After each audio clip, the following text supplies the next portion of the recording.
Hello അസ്സലാമു അലൈക്കും. എടാ, ഓണം പരീക്ഷയിൽ നമ്മൾ 7ാം ക്ലാസ്സിൽ അറബിയിൽ എന്തായാലും ചോദിക്കാൻ സാധ്യതയുള്ള ഒരു ഗ്രാമർ ക്വസ്റ്റ്യനാണ് കാനയും സോറ അസ്ബഹ വെച്ചുള്ള ക്വസ്റ്റ്യൻസ്. അപ്പോൾ കാനയും സോറയും അസ്ബഹയും ഒക്കെ സഹോദരിമാരാണ്. അപ്പോൾ അവരുടെ നിയമം ഒരേ നിയമമാണ്, എല്ലാവർക്കും ബാധകമാണ്. ഞാൻ നിയമം എന്താണെന്ന് സാർ സെപ്പറേറ്റ് ആദ്യം പറഞ്ഞുതരാം കേട്ടോ.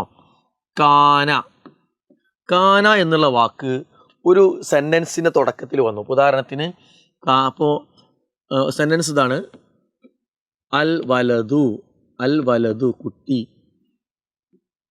സോലിഹൻ കുട്ടി എന്താണ്, സോലിഹൻ എന്നല്ലല്ലോ കുട്ടി വരുമ്പോൾ,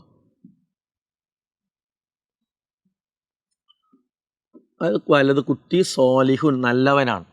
അപ്പോൾ ഈ സെൻറ്റൻസിൻ്റെ തുടക്കത്തിൽ കാന വന്നാൽ കാനയോട് ചേർന്ന് വരുന്ന ഒന്നാമത്തെ വാക്ക് അല്ലേ, ആ വാക്ക് എന്ത് ചെയ്യും? ആ വാക്കിന് കാനൽ വലതു എപ്പോഴും അവസാനത്തെ അക്ഷരത്തിന് എന്തായിരിക്കണം? ലൊമ്മായിരിക്കണം. അതാണ് ഒന്നാമത്തെ റൂള് കേട്ടോ. കാന ഒരു സെൻറ്റൻസ് തുടക്കത്തിൽ വന്ന ഒന്നാമത്തെ വാക്ക് ലൊമ്മായിരിക്കണം. രണ്ടാമത്തെ വാക്ക് എന്തായിരിക്കണം? സോലിഹൻ എന്നുള്ള എന്തായിരിക്കണം?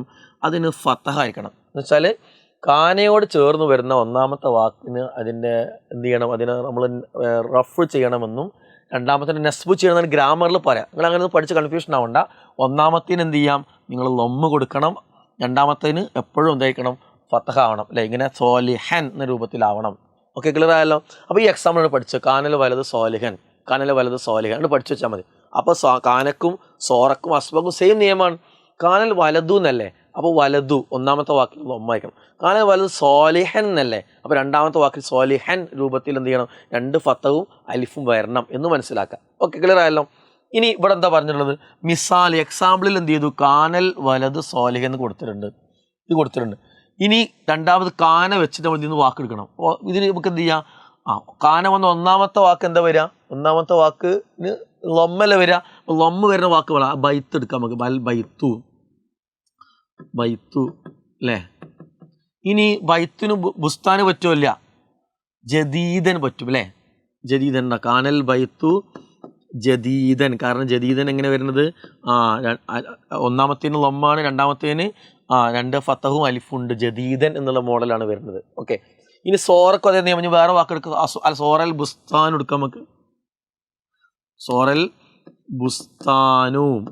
ബുസ്താനു സോറ വന്നു. കാനൽ അതേപോലെ തന്നെ. പക്ഷെ ഒന്നാമത്തെ വാക്കിന് എന്താ ഉള്ളത്? അവസാന ദശ ലൊമ്മാണുള്ളത്. രണ്ടാമത്തെ എന്ത് വേണം? രണ്ടാമത്തെ പിന്നെ നമുക്ക് ഈ അവസാന അലിഫും തെൻമീനും വരുന്നതാണുള്ളത്. ജമീലൻ ഉണ്ട് അല്ലേ. സോറൽ ബുസ്താനു ജമീലൻ സ്യൂട്ടായ വാക്കാണ് ജമീലൻ. നമുക്ക് ശ്രദ്ധിക്കേണ്ടത് ഈ താ വരുമ്പോൾ ഇങ്ങനെ തെൻമീൻ ഇടുമ്പോൾ അലിഫ് ഇടൂല കേട്ടോ. പിന്നെ ഈ അക്ഷരം വരുമ്പോഴും ഇതിനും എന്തുണ്ടാവില്ല? കൂടെ അലിഫ് ഇടൂല. ഓക്കെ, ബാക്കിയുള്ള എല്ലാ അക്ഷരത്തിനും എന്ത് ചെയ്യും? നമ്മൾ ഈ തൻമീൻ ഇടുമ്പോൾ രണ്ട് ഫതഹ ഇടുമ്പോൾ കൂടെ അലിഫ് ഇടും കേട്ടോ.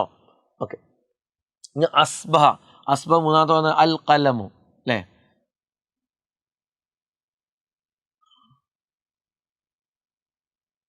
കിത്താറായിക്കോട്ടെ.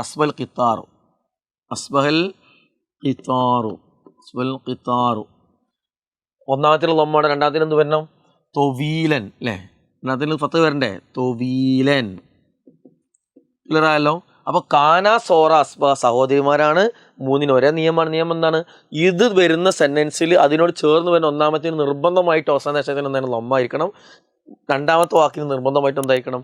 ഫതഹ ആയിരിക്കണം. എന്ന് വെച്ചാൽ അത് അലിഫിലാം ഇല്ലാത്തതാണെങ്കിൽ എന്ത് ചെയ്യും? ഇതിന് രണ്ട് ഫതഹും അലിഫും വരും. ക്ലിയർ ആയല്ലോ. യെസ്. അപ്പോൾ ഈ രീതിയിൽ നിയമം മനസ്സിലാക്കാൻ ഈ ക്വസ്റ്റ്യൻ വന്നാൽ ആൻസർ ചെയ്യാം. Okay, all the best.